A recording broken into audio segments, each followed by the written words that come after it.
The game will never change in that matter. From the time we play the game up until now, the wrinkles as far as game planning and scheme might vary, but when you peel this thing down about football, it's all about toughness, physical play through and through. So we're excited about the opportunity. Can you talk about how you've addressed that physicality in practice this week? Because Coach Cristobal mentioned earlier on Monday, now that's pretty much the main thing that Utah runs off of, with their physicality. Just, attitude, the way we practice, how hard we run to the ball, and detail. That comes down with the execution. So, we're not all over the place. Being able to dial in on the job specs and everybody executing our calls and assignment really goes a long ways with what we're trying to do. And our approach, mindset-wise, has got to be that. Physicality involves, everybody doing their job and do it well. So. It sounds like Joe might be adding kickoff return to his resume. Is there anything that he can't do? Some guys are gifted that way, and we're just fortunate that everything is hitting on all cylinders in that regard. So we're excited. What's the front seven approach to dealing with Zach Moss, the running back?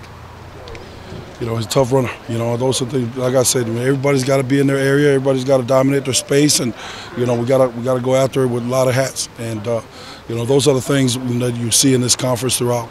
A lot of elite athletes, and they ain't no different this week, man. They're a good bunch, and we got our work cut out for us. What does he do well at the point of attack that makes him so dangerous? Oh, just he runs hard with low shoulders and balance, and those things you can't. Some of the things that these players have, you can't coach, and they're doing a hell of a job of getting them going and cranking. So, what do you take from Arizona State that did hold Utah somewhat? I mean, anything you see there to help you a little bit? Well, again, you got to show up to play. It's never the best player, the team that wins. It's the team that plays the best, and we got to go out there and do what we do, and that got to reflect from the way we practice and prepare this week and right on to game day. So. You have a pretty experienced group. Can you look at that as a bit of an advantage against a very inexperienced quarterback? Well, again, they're sound in what they do. He's a good athlete, phenomenal athlete. One of the top quarterbacks coming out in high school, and so they're going to do what they feel best that helps them. And but I can't worry about that.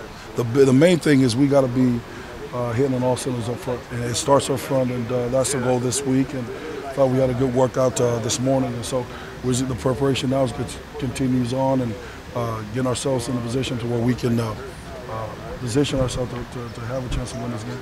Hollins with another sack and fumble last Saturday. What's gone into his success this year? Just have a knack for the ball. He's got a football IQ that's off the chart, and when you're active and constantly running with that effort and demeanor, you're always going to be around the ball. You can never replace those qualities, and so we're just happy and excited for him, and he's continued to be one of our leaders up front. Is that ability just to always be around the ball, is that not something you can really teach? You just kind of have that instinctively? Well, part of coaching is you got to manage and be your eyes and ears for these guys as you study certain opponents and certain situations. You got to make sure that all those things are lined up for these guys and managing those things so that they're not thinking about it. It's a second nature. So it's a great job by Coach Dennison as well, working with those guys and just detailing the work that they do on the outside. All right, guys.